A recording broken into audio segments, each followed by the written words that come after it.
Usted es pionero en el tema de la arquitectura y la sostenibilidad. ¿Cómo calificaría el avance de este tema en la arquitectura contemporánea costarricense, específicamente y general? La sostenibilidad es un tema que se le vino a agregar a la arquitectura desde hace ya unas décadas y como tal ha tenido avances que no son parejos ni homogéneos. Yo lo califico como que se habla más de lo que se hace. Los conceptos de la sostenibilidad tampoco están tan claros, porque muchas veces se confunden ciertas cosas que tienen los edificios como para calificarlos de sostenibles cuando en realidad requieren de mucho más atributos para cumplir con ese calificativo. En este momento, si un edificio ahorra electricidad y ahorra agua y reduce la huella de carbono, por solo esas tres condiciones se le caracteriza o se le quiere etiquetar como un edificio sostenible, cuando en realidad tiene que tener mucho más atributos y para poder lograrlo es un tema un poco más complejo y que demanda más trabajo, más participación del arquitecto con los ingenieros electromecánicos y con los constructores. Entonces, para resumir, es un tema que está, que llegó para quedarse, no es una moda, porque la sostenibilidad del planeta depende de una medida importante de cuán sostenible es la arquitectura y la construcción. Y hay que tener muy claro los conceptos para poder traducirlos a los hechos reales que son los edificios para poder calificar de sostenible. ¿Qué otros atributos quiere una arquitectura sostenible? Miren, si nosotros vemos una casa de la compañía Banameras o las casas que se hacían antes en Costa Rica, en las ciudades que tenían 12 metros de frente y un patio cubierto central por donde ventilaban y generaban todo un confort interno, eso también era sostenibilidad.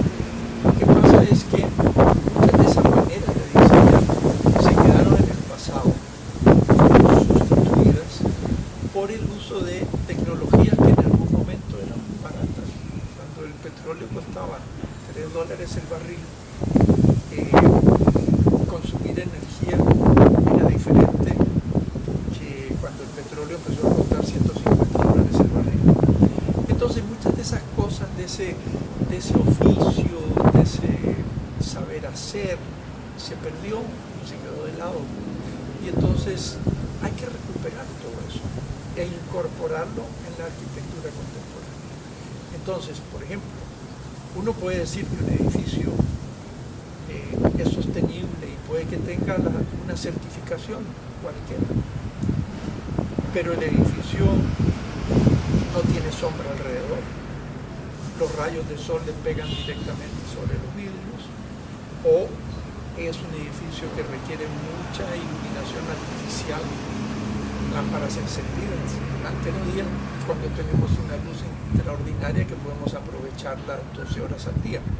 Entonces todas esas cosas de sentido común deben ser incorporadas a la arquitectura para que realmente sea sostenible de una manera mucho más amplia, un abanico más importante de variables. Y eso no se aplica, o sea, hay una tendencia a veces a seguir modas y no pensar en la necesidad del entorno. Bueno, es que esa es una de las cosas más importantes, y lo digo por experiencia. Yo soy un inmigrante que llegó de otro clima y que toda mi vida había sido en otro clima. Y de repente me encuentro con el trópico y me doy cuenta que tengo que repensar la arquitectura que había estudiado. Y empiezo a hacer edificios como este donde estamos, que tiene 30 años y que califica como edificio sostenible. Entonces, yo no hacía hace 30 años arquitectura sostenible, lo único que yo hacía era una arquitectura con sentido común. ¿Cómo hacemos para aprovechar lo que hay en el ambiente? Buena luz, sol tal vez en exceso, entonces habría que generar sombra. Una brisa extraordinaria que siempre viene orientada por un lado, entonces hay que aprovecharla para poder generar confort y poder ventilar. Todos esos elementos se van agregando a la arquitectura en el momento cuando uno va diseñando. Usted hace muchos años fundó el Instituto de Arquitectura Tropical, tal vez debe ser de los primeros. Háblenos de este proyecto, sus implicaciones en el medio